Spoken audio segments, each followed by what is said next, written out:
معزز و مکرم محترم و محتشم مصلیان کرام، حاضرین اعظام، سامعین کرام، ناظرین اعظام، السلام علیکم ورحمۃ اللہ وبرکاتہ۔ الحمد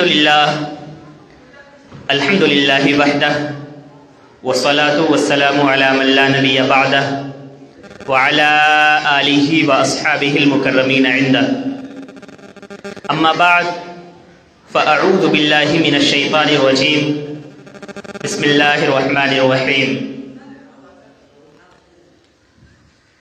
ان اولیاؤہ الا المتقون۔ آمنت باللہ صدق اللہ مولانا العظیم وبلغنا رسولہ النبی الامین المکین المعین المبین المتین الکریم ونحن علی ذلک لمن الشاہدین والشاکرین والحمد للہ رب العالمین۔ معزز سامعین کرام، آئیے کچھ عرض و معروض سے قبل، کچھ گفت و شنید سے پیشتر اور کچھ سننے اور سنانے سے پہلے آقائے نامدار، مدینہ کے تاجدار، حبیب پروردگار، شفیع روز شمار، جناب احمد مجتبیٰ محمد مصطفیٰ محمد رسول اللہ ارواحنا فدا صلی اللہ علیہ وآلہ وسلم کی بارگاہ بے پناہ والی جاہ میں درود و سلام کی ڈالی عقیدت و محبت کی تھالی میں بھر کر پیش کریں۔ پڑھیں بآواز بلند، اللہم صلی وسلم وبارک علی سیدنا و مولانا و ماوانا و ملجانا محمد معدن الجود والکرم منبع العلم والحلم والحکم و آلہ الکرام و ابنہ الکریم بعدد کل ذرہ الف الف مرہ وبارک وسلم۔ معزز سامعین کرام، یہ مہینہ بہت ہی مبارک و متبرک و مسعود مہینہ ہے۔ اسی مہینے میں ماہ رجب المرجب میں 6 تاریخ کو عالم اسلام کی ایک انتہائی عظیم الشان، رفیع المرتبت، فقید المثال اور عظیم النظیر صوفی بزرگ حضرت سیدنا خواجہ خواجگاں سلطان الہند خواجہ معین الدین چشتی اجمیری رحمۃ اللہ علیہ کا عرس سرابہ قدس منایا جاتا ہے۔ اسی مہینے میں 6 تاریخ کو آپ کا عرس ہوتا ہے۔ رب تعالیٰ نے قرآن مقدس میں فرمایا کہ ان اولیاؤہ الا المتقون، کہ اولیاء خدا جو ہوتے ہیں، اولیاء اللہ جو ہوتے ہیں، اللہ کے ولی جو ہوتے ہیں، وہ متقی ہوتے ہیں، وہ پرہیزگار ہوتے ہیں، تقوی شعار ہوتے ہیں۔ انہی تقوی شعار اولیاء میں سے، انہی بزرگ ہستیوں میں سے ایک عظیم الشان بزرگ خواجہ معین الدین چشتی ہیں۔ آج کی گفتگو انشاءاللہ العزیز انہی کی شخصیت اور تعلیمات پر ہوگی۔ خواجہ معین الدین چشتی اجمیری رحمۃ اللہ علیہ کی پیدائش تاریخی حوالوں سے اور تاریخی کتابوں کے مطابق 530 ہجری میں ایران کے ایک شہر سیستان کے علاقے سنجر میں ہوئی۔ آپ کی ولادت، آپ کی پیدائش سنجر میں ہوئی، اسی وجہ سے آپ کو سنجری بھی کہا جاتا ہے۔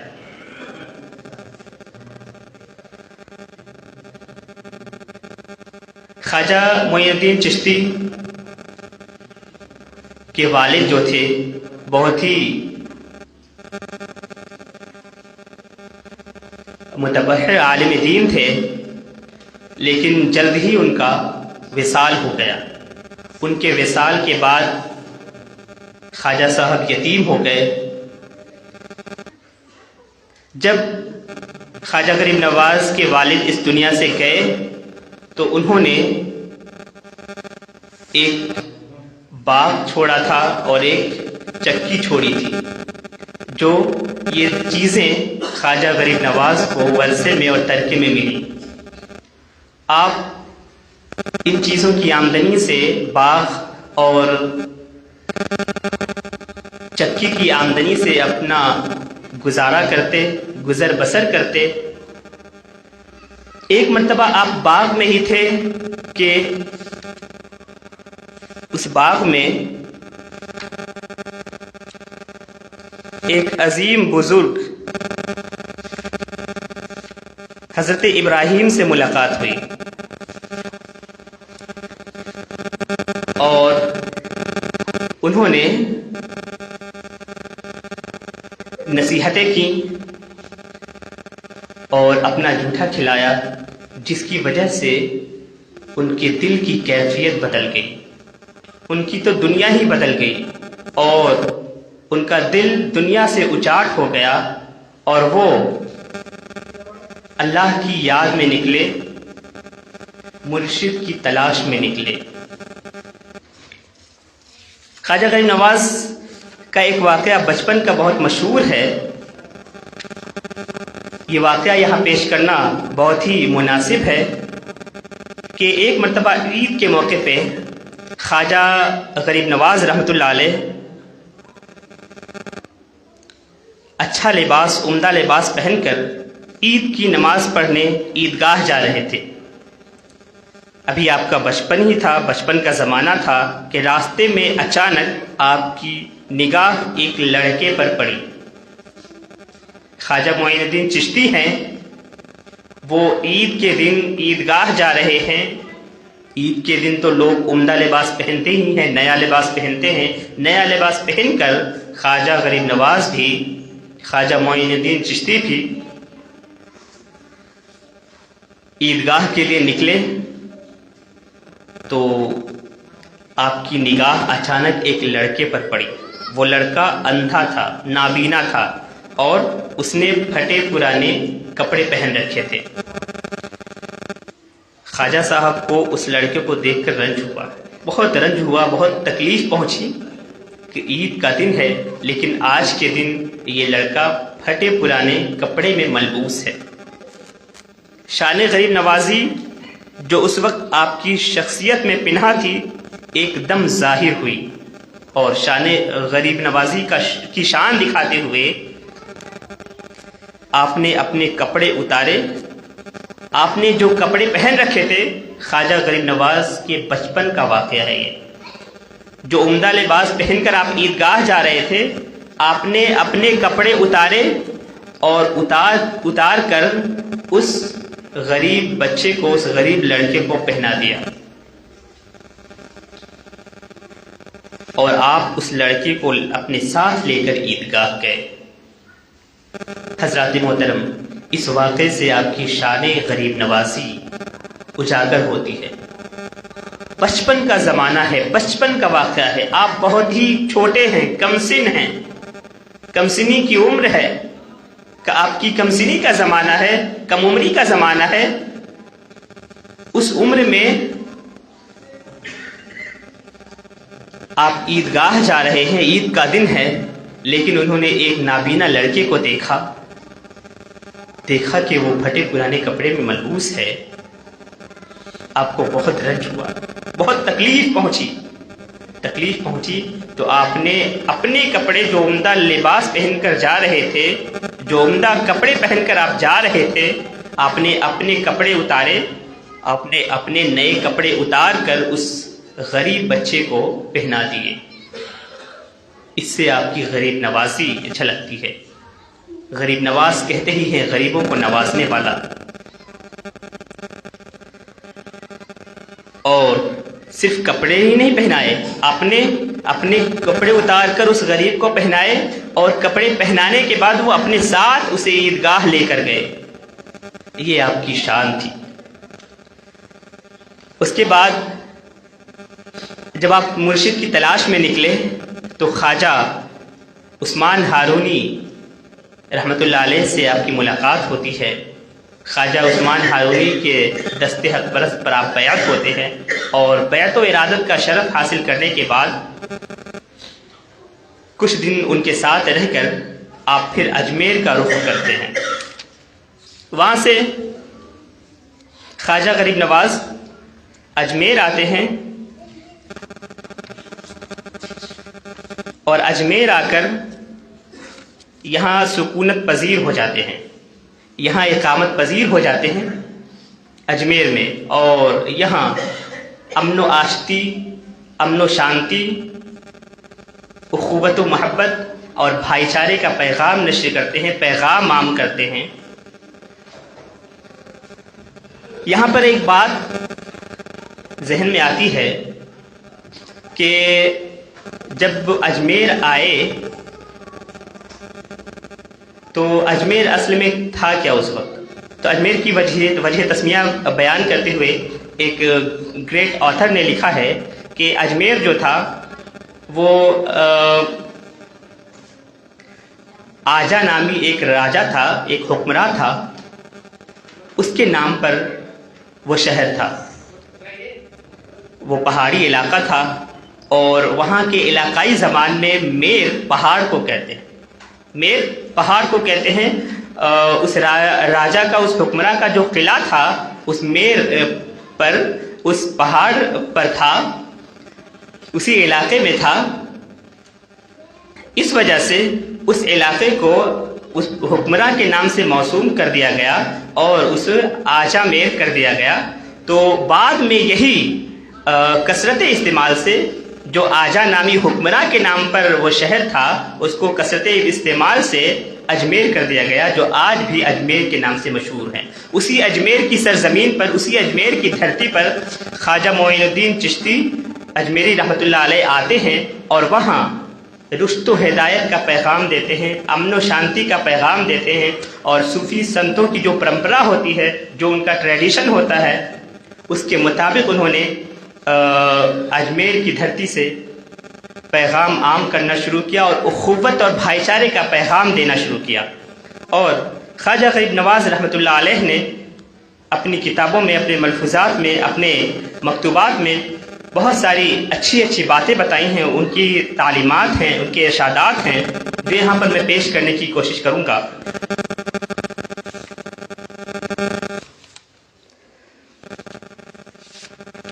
خواجہ معین الدین چشتی رحمۃ اللہ علیہ اپنی ایک مجلس میں، ان کی ان مجلسوں کو ترتیب دینے والے، ان کے ملفوظات کو، ان کی مجلس میں جو باتیں ہوتی تھی، تبلیغ و ارشاد کا جو کام ہوتا تھا، ان تعلیمات کو مرتب کرنے والے خواجہ قطب الدین بختیار کاکی ہیں، اور ان کے ان ملفوظات کو مرتب کر کے جو کتاب شائع کی گئی، اس کتاب کو دلیل العارفین کہتے ہیں۔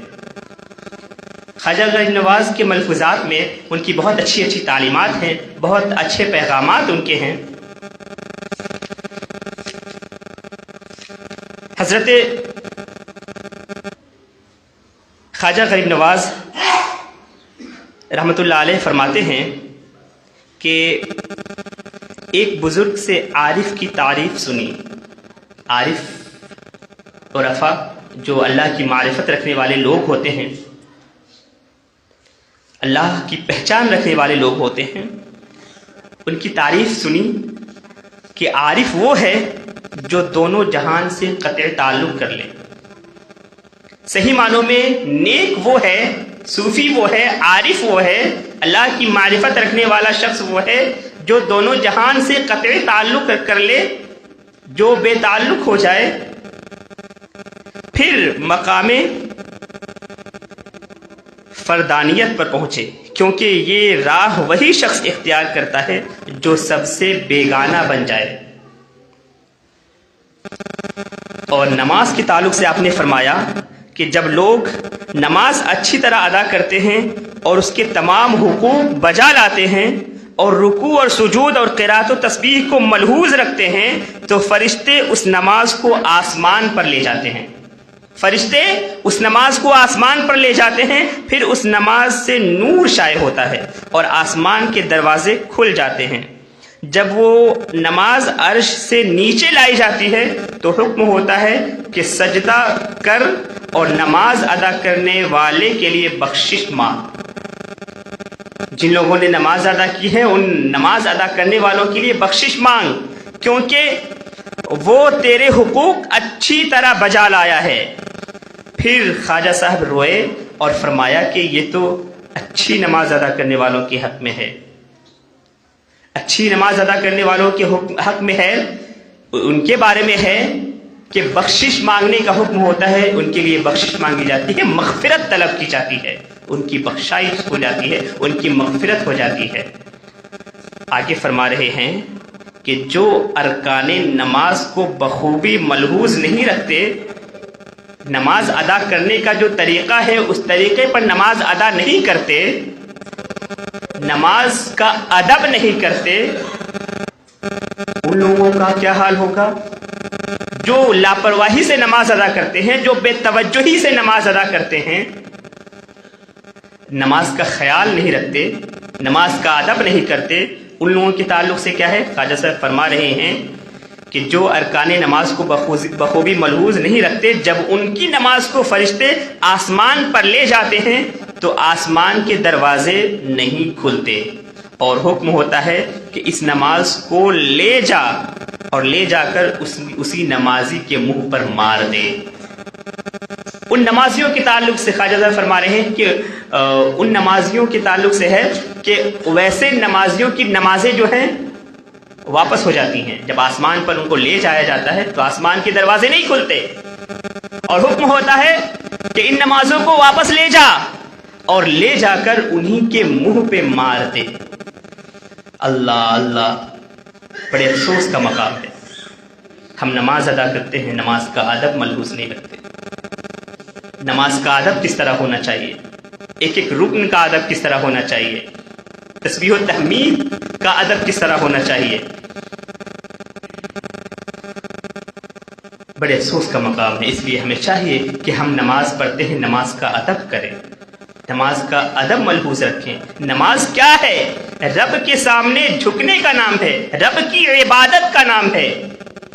رب نے پیدا ہی اسی لیے کیا ہے، وَمَا خَلَقْتُ الْجِنَّ وَالْإِنسَ إِلَّا لِيَعْبُدُونَ، کہ ہم نے جناتوں کو اور انسانوں کو پیدا کیا ہے، تخلیق کی ہے تو صرف اور صرف اپنی عبادت کے لیے، اور ہم یا تو عبادتوں سے روگردانی کیے بیٹھے ہیں، منہ موڑے بیٹھے ہیں، یا عبادت کرتے بھی ہیں تو عبادت کا ادب ملحوظ نہیں رکھتے۔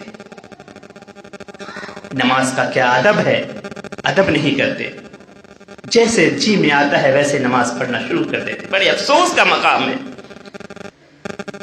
ایک موقع پر مجلس میں ذکر ہوا تو خواجہ صاحب نے فرمایا کہ ایک مرتبہ میں بخارے کی سرزمین پر دستار بندوں کے بیچ میں بیٹھا تھا۔ کچھ لوگ تھے جو امامہ باندھ کر، پگڑی باندھ کر بیٹھے ہوئے تھے، میں ان کے بیچ ان کے ساتھ بیٹھا تھا تو ان سے یہ حکایت سنی۔ حکایت کیا تھی کہ ایک مرتبہ پیغمبر خدا صلی اللہ علیہ وسلم نے ایک شخص کو نماز ادا کرتے ہوئے دیکھا جو رکوع و سجود میں نماز کا حق اچھی طرح ادا نہیں کرتا تھا۔ ایک شخص کو نماز ادا کرتے ہوئے دیکھا جو نماز میں رکوع اور سجود کا حق اچھی طرح نہیں ادا کرتا تھا، جو نماز کا ادب نہیں کرتا تھا، بے ادبی کے ساتھ نماز پڑھتا تھا۔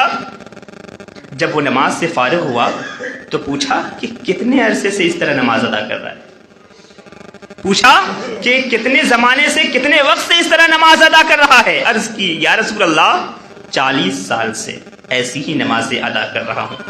فرمایا اس 40 سال میں تو نے کوئی نماز ادا ہی نہیں کی۔ اللہ اللہ، جو نماز پڑھتے تو ہیں لیکن نماز کا ادب نہیں کرتے۔ نماز کس طرح پڑھنی ہے، نماز کے ارکان کا حق ادا نہیں کرتے، ان کے تعلق سے فرما رہے ہیں۔ فرمایا کہ 40 سال سے ایسی نمازیں ادا کر رہا ہوں، تو حضور نے فرمایا تو نے 40 سال سے نماز ادا ہی نہیں کی، نماز ہوئی ہی نہیں۔ اللہ اللہ، یہ ہے نماز پڑھنے لیکن نماز کا ادب نہ کرنے کا وبال۔